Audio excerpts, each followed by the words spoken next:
So before I became unwell, I was living in Vancouver. I had been living there for about a year at that point, and I was very physically active and very mentally active. I was doing a yoga teacher training where I was doing yoga every day at 6 a.m., very intense and physical yoga. Then I was also running and doing some exercise, very busy, and I feel like a little bit stressed too.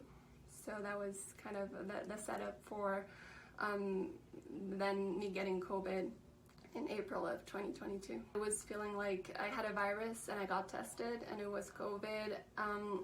But then what happened was that like the viral symptoms went away, but the fatigue stayed, and so I felt drained, and I was a month in to getting COVID and I was still feeling very tired, exhausted. Every single like minor task felt like such a hurdle, and so I started looking online for what I could do about this. I had heard a little bit about long COVID, and I, like Ashok and the Gupta Program, had come into my life when I was about 15, because my downstairs neighbor at the time had chronic fatigue for about a decade, and he had recommended the meditations from Ashok. But then when I looked online and I saw that the Gupta Program had also treated long COVID, then I enrolled right away, and I got better, fully recovered in 3 months.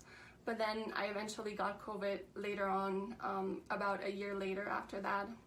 And so I had to pick the Gupta Program back up again, and I've been doing it now for a year. And the first time around that I had long COVID, it was just hard to move, to do anything. So my days were spent between basically the bed and the sofa, and just, I was also living by myself. So I had to cook or just take care of basic household stuff, but I didn't have much energy for anything else. And I did go to like the park down the street, but I would just walk over there and then lay down on the grass and then come back home to get a little bit of fresh air.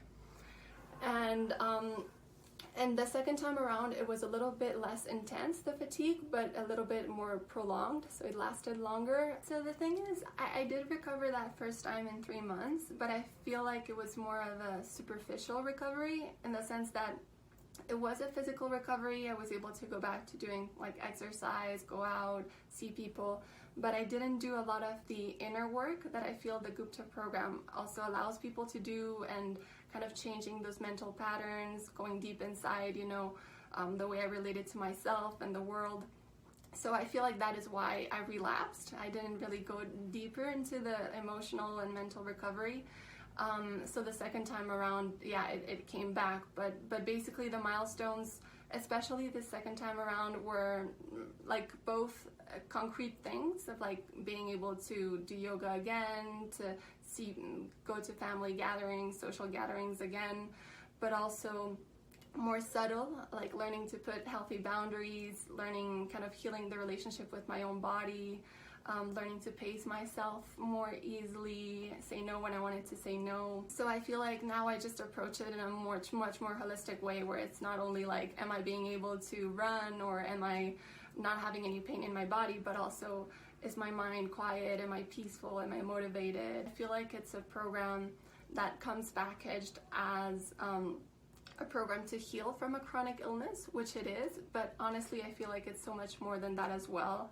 And I personally believe it could even benefit people that do not have chronic illnesses, because for me it's a program about holistic living, about finding meaning in your life, taking care of your mind, finding balance in your life. Not only might you will recover from your chronic illness, but you might also start looking at life differently, maybe heal things from the past, and just kind of create a more loving relationship with yourself and with your body.